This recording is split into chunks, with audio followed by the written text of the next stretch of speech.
Frankenstein, capítulo 8. Passamos alguns momentos tristes até às 11 horas, quando dariam início ao julgamento. Meu pai e o restante da família foram compelidos a comparecer como testemunhas, e eu os acompanhei até a corte. Durante todo esse arremedo de justiça, sofri uma acentuada tortura. Estava para se decidido se o resultado da minha curiosidade e meus projetos desregrados teria causado a morte de 2 entes queridos. Um deles, uma criança sorridente, cheia de inocência e alegria. O outro, uma jovem que seria assassinada de modo muito mais terrível, com o agravante da desonra que tornaria o assassinato algo a ser recordado com horror. Justine também era uma moça de mérito e possuía qualidades que prometiam conferir-lhe uma vida feliz. Agora, tudo estava obliterado por um sepulcro infame, e eu era a causa.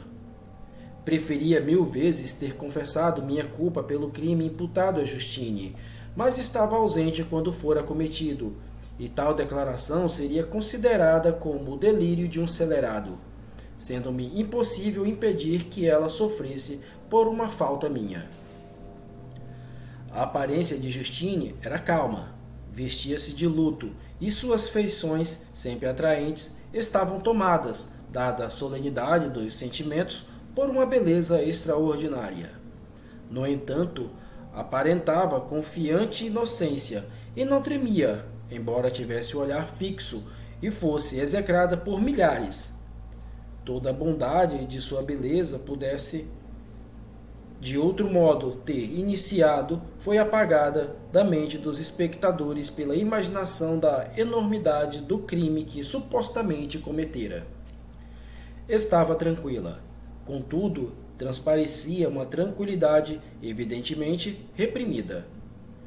Como sua confusão fora aduzida como prova de culpa, buscava aparentar coragem. Quando entrou no tribunal, lançou os olhos ao redor e rapidamente descobriu onde estávamos sentados. Uma lágrima pareceu turvar seus olhos quando nos viu, mas se recompôs de imediato, e uma imagem de afeição pesarosa pareceu atestar sua absoluta ausência de culpa. O julgamento começou, e depois de o defensor apresentar a acusação, várias testemunhas foram chamadas. Foram combinados contra ela diversos fatos estranhos que poderiam ter confundido qualquer um que não tivesse a prova de sua inocência como eu. Tinha estado fora toda a noite em que o assassinato fora cometido, e durante a manhã fora vista por uma mercadora em um local não muito distante de onde o corpo da criança foi, posteriormente, encontrado. A mulher perguntara-lhe o que fazia ali, mas a moça parecera muito estranha e respondera de modo confuso e ininteligível. Voltou a casa por volta das 8, e quando perguntaram onde passara a noite, respondeu que estivera procurando por William, perguntando avidamente se tinham ouvido algo a respeito dele. Quando lhe apresentaram o corpo, foi abatida por uma histeria violenta e caiu de cama por vários dias. O retrato que o criado achou em seu bolso foi exibido, e quando Elizabeth, com voz vacilante, provou ser o mesmo que 1 hora antes colocara ao redor do pescoço da criança que se perdera, um burburinho de horror e indignação encheu o tribunal. Justine foi chamada para se defender. Conforme o julgamento avançava, suas feições se modificavam. Surpresa, horror e angústia foram expressos com vigor. Às vezes, lutava contra as lágrimas, mas quando desejava apresentar sua posição, reunia forças e falava em tom audível, embora oscilante. Deus sabe, afirmou, que sou totalmente inocente. Todavia, não pretendo que minhas declarações me absolvam. Minha inocência baseia-se em uma pura e simples explicação dos fatos que foram imputados contra mim. E espero que o caráter que sempre demonstrei convençam os juízes a criar uma interpretação favorável em qualquer circunstâncias que parecerem duvidosas ou suspeitas. Então relatou que, Com a permissão de Elizabeth, passara o cair da noite do assassinato na casa da tia, em Guess, um vilarejo situado a cerca de 5 quilômetros de Genebra. Ao retornar, por volta das 9 horas da noite, encontrou um homem que lhe perguntou se tinha alguma notícia sobre a criança perdida. Ficou alarmada com o relato e passou várias horas procurando por William, até que os portões de Genebra foram fechados e ela se viu forçada a permanecer várias horas no celeiro de um chalé, relutando em chamar os moradores, dos quais era bem conhecida. Passou boa parte da noite ali, em vigília. Ao chegar a manhã, acreditou que dormira por alguns minutos. Foi acordada por um ruído de passos. O dia raiava e ela deixou o abrigo a fim de que pudesse continuar sua busca.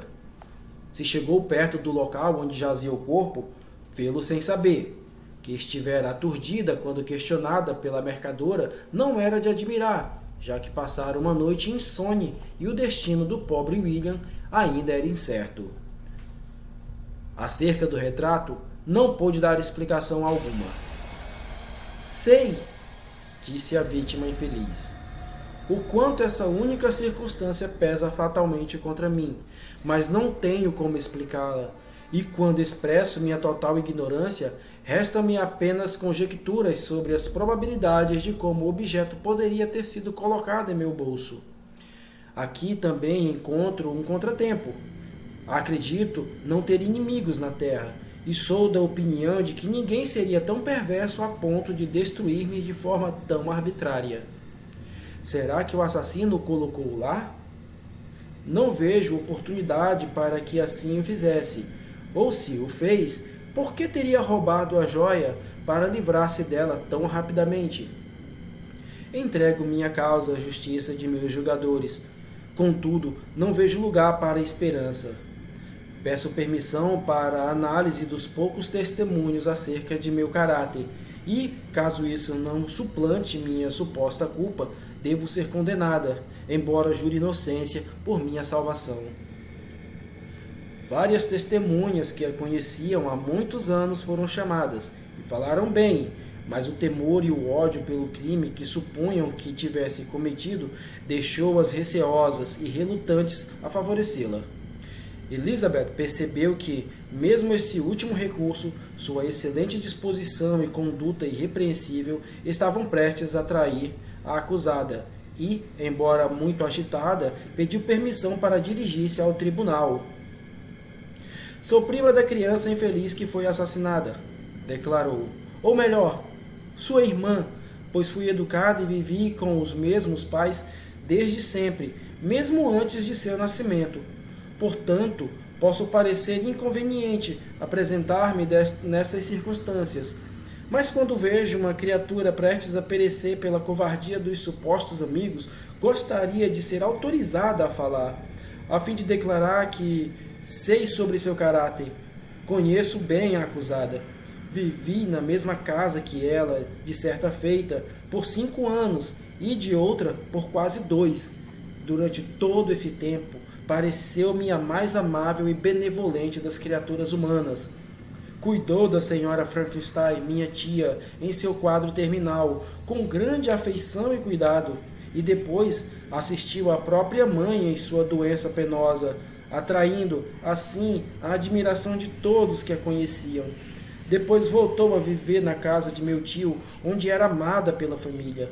Era calorosamente afeiçoada à criança agora morta e agia como a mais carinhosa das mães. De minha parte, não hesito em dizer que, apesar de todas as provas produzidas contra ela, creio e confio em sua inocência perfeita. Não possuía ímpeto para tal ação, o mesmo em relação ao pingente sobre o qual se baseia a prova principal. Caso tivesse de fato desejado, eu lhe teria dado tal a estima e valor que lhe dedico.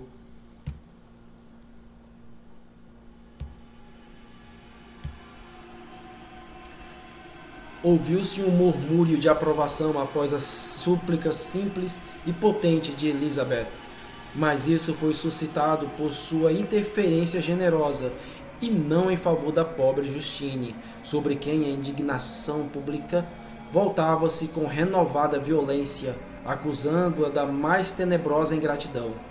Ela mesma chorou enquanto Elizabeth falava, mas não respondeu. Minha própria agitação e angústia foram extremas durante o julgamento inteiro. Acreditava em sua inocência, sabia disso. Será que o demônio que matou meu irmão, eu não duvidava nem por um minuto, também em seu pensamento infernal desviou uma inocente para a morte e a infâmia? Não podia tolerar o horror de minha situação, e quando percebi que a voz do povo e os rostos dos juízes já haviam condenado a infeliz vítima de meus atos, saí às pressas e em agonia do tribunal. As torturas da acusação não se equiparavam às minhas. Ela amparava-se na inocência, mas as garras do remorso rasgavam meu peito e não soltavam. Passei uma noite absolutamente miserável. Pela manhã fui ao tribunal. Meus lábios e minha garganta estavam ressequidos. Não ousei fazer a pergunta fatal, mas o fato era conhecido, e o funcionário adivinhara o motivo da visita. As cédulas já haviam sido lançadas. Todas eram negras e Justine fora condenada. É impossível para mim descrever o que senti na ocasião. Já tinha experimentado sensações de horror e já tentara empenhar-me para conferir-lhes as expressões adequadas, mas as palavras não expressam uma ideia do abatimento desesperado em que me encontrava.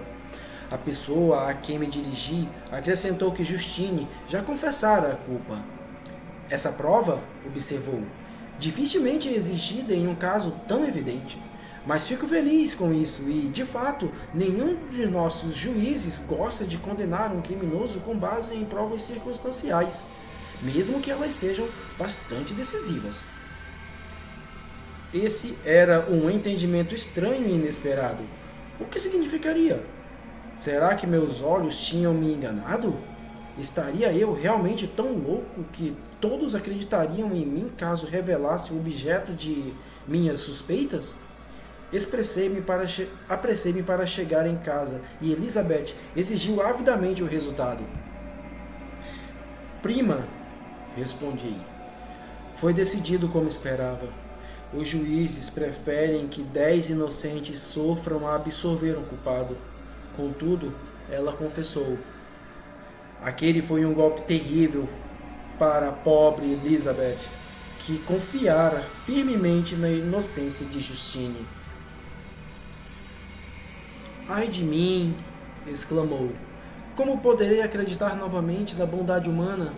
Como Justine, a quem amava e estimava como irmã, era capaz de sorrisos tão inocentes com o intuito de tão somente trair? Seus olhos meigos pareciam incapazes de qualquer severidade ou artimanha e, no entanto, ela cometeu um assassinato. Logo depois, soubemos que a pobre vítima expressara o desejo de ver minha prima. Meu pai não queria que ela fosse, mas disse que confiava em seus critérios e sentimentos.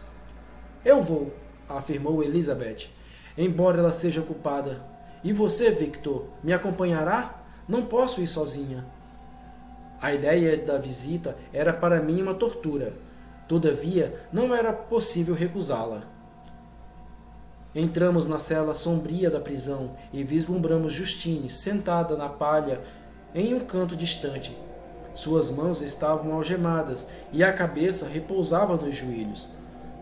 Levantou-se ao nos ver entrar e, quando fomos deixados a sós com ela, lançou-se aos pés de Elizabeth, chorando amargamente. Minha prima também chorou. Oh, Justine, exclamou, por que me privou de meu último consolo? Confiei em sua inocência e, embora estivesse muito infeliz, não estava tanto quanto agora. E você também acredita que sou muitíssimo má? Uniu-se aos meus inimigos para esmagar-me? Para condenar-me como assassina? A voz dela estava sufocada pelos soluços. Levante-se, pobre menina, ordenou Elizabeth. Por que se submeteu-se à inocente? Não sou sua inimiga. Acreditei que era inocente, não obstante todas as provas. Até ouvi que se declarou culpada. Esse relato diz é falso? E esteja certa, querida Justine, que nada pode abalar minha confiança em você por um momento sequer, senão sua própria confissão. Confessei, mas confessei uma mentira. Confessei de modo que pudesse obter a absolvição, mas agora essa falsidade pesa ainda mais em meu coração que todos os outros pecados. Deus do céu, que me perdoe. Desde que fui condenada, meu confessor assediou-me, ameaçou-me e hostilizou-me até eu quase começar a pensar ser o monstro que julgava. Ameaçou-me de excomunhão e com o fogo do inferno em meus últimos momentos, caso continuasse obstinada. Cara senhora, não tenho ninguém para parar-me. Todos me olham como uma miserável condenada à infâmia e à perdidão. O que poderia fazer? Em uma hora ruim, sujeitei-me à mentira e agora estou totalmente desgraçada. Fez uma pausa, chorando, e então continuou. Pensei com horror, doce senhora, que poderia acreditar que sua Justine, a quem sua santa tia tinha em tão alta estima e a quem você amou, seria uma criatura capaz de um crime que ninguém, a não ser o próprio diabo, conseguiria perpetrar? Pobre William, querida e abençoada criança, logo verei no paraíso, onde todos seremos felizes, e isso me consola, visto que sofrerei desonra e morte. Oh, Justine, perdoe-me por ter desconfiado de sua pessoa. Por que confessou? Mas não lamente, querida, não tema. Tornarei conhecida e provarei sua inocência. Farei derreter os corações de pedra de seus inimigos com minhas lágrimas e orações. Não será morta. Você, minha colega, minha companheira, minha irmã, morrerá no cadafalso? Não, não! Nunca sobreviverei a tamanho infortúnio. Justine balançou a cabeça pesarosamente. Não temo a morte, disse. Essa aflição faz parte do passado. Deus exalta minha fraqueza e me dá coragem para suportar o pior. Deixo um mundo triste e cruel, e caso se lembre de mim como alguém injustamente condenada, estarei resignada ao destino que me aguarda. Aprende comigo, cara senhora, a se submeter com paciência aos desígnios dos céus. Durante essa conversa, retirei-me para um canto da cela da prisão, onde pude dissimular a angústia que me dominava. Desespero. Quem ousava falar comigo? Quem ousava falar aquilo? A pobre vítima que no dia seguinte passaria a fronteira terrível entre a vida e a morte não sentia, como eu, tal angústia profunda e amarga. Rilhei e cerrei os dentes, emitindo um gemido que veio do fundo da alma. Justine surpreendeu-se quando viu quem era. Aproximou-se de mim e disse: Caro senhor, é muito gentil em visitar-me. Espero que não acredite que sou culpada. Não consegui responder. Não, Justine, disse Elizabeth. Ele está mais convencido de sua inocência do que eu, pois mesmo quando ouviu que confessou, não deu crédito. Agradeço-lhe de verdade. Nesses últimos momentos, sinto a mais sincera gratidão para com aqueles que pensam em mim com ternura. Como é cativante a afeição das pessoas por uma miserável como eu. Retira mais da metade de meu infortúnio, e sinto como se pudesse morrer em paz agora que minha inocência é reconhecida por você, querida senhora, e por seu primo. Assim, a pobre sofredora tentou confortar os outros e a si mesma. Ela, de fato, conseguiu a resignação que desejava. No entanto, eu, o verdadeiro assassino, sentia o verme mortal vivo em meu seio que não permitia esperança ou consolação alguma. Elizabeth também chorou e estava infeliz, mas sua infelicidade era a miséria da inocência que, como uma nuvem que passa sobre uma bela lua, oculta, mas não pode embaçar seu brilho. Angústia e desespero penetraram no âmago de meu coração. Ergui um inferno dentro de mim que não poderia ser extinto de nenhuma maneira. Ficamos várias horas com Justine e foi com grande dificuldade que Elizabeth conseguiu apartar-se. Quem me dera, bradou, morrer contigo. Não posso viver nesse mundo de aflição. Justine assumiu um ar de alegria enquanto, de maneira árdua, reprimia lágrimas dolorosas. Abraçou Elizabeth e disse, em uma voz um tanto embargada pela emoção: Adeus, doce senhora. Querida Elizabeth, amada e única amiga, possa o céu, em sua bondade, abençoá-la e preservá-la. Que este seja o último infortúnio que sofra. Viva! Seja feliz e faça outros felizes. E no dia seguinte, Justine morreu. A eloquência desoladora de Elizabeth falhou ao comover os corações dos juízes de sua convicção arraigada a respeito da criminalidade da santa sofredora. Meus apelos passionais e indignados foram em vão, e quando recebia respostas frias e ouvi o raciocínio severo e insensível daqueles homens, a pretensa confissão morreu em meus lábios. Assim, podia proclamar-me louco, mas não revogar a sentença conferida à vítima desditosa. Morreu no patíbulo como uma assassina. Das torturas de meu coração, voltei a contemplar o lamento profundo e silencioso de minha Elizabeth. Aquilo também foi minha culpa. E o pesar de meu pai e a desolação daquela casa outrora tão sorridente. Tudo obra das minhas mãos 3 vezes amaldiçoadas. Chorem, infelizes, mas esta não serão as suas últimas lágrimas. Novamente se lamuriarão em funerais e o som de suas lamentações serão ouvidos por muitas vezes. Frankenstein, seu filho, seu compatriota, seu jovem e estimado amigo, ele que daria cada gota de sangue por vocês, que não tem pensamentos ou senso de alegria e não quer, quando espelhados em seus queridos rostos, que preencheria o ar de bênção e passaria a vida a lhes servir, ordena que chorem, que derramem incontáveis lágrimas. Feliz seria ele, além de suas esperanças, se o destino inexorável estivesse satisfeito e a destruição terminasse antes que a paz da sepultura suceda aos seus tristes tormentos. Assim falou minha alma profética, despedaçada pelo remorso, horror e desespero, ao contemplar aqueles que amei despendendo em vão pensar por sobre as tumbas de William e Justine, as primeiras vítimas desafortunadas de minhas artes profanas.